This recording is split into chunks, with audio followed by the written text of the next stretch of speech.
சாப்பாட்டுக்கு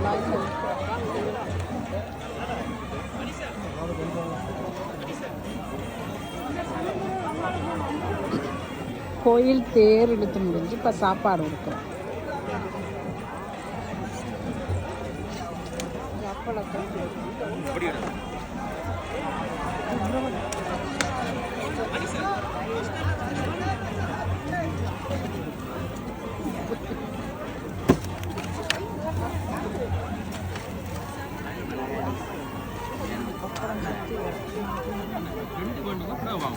ஓ தாரமோ ஆ இல்ல இல்ல இங்க ஆசி வருஷம் வெயிலுக்கு நிக்க கூடாது.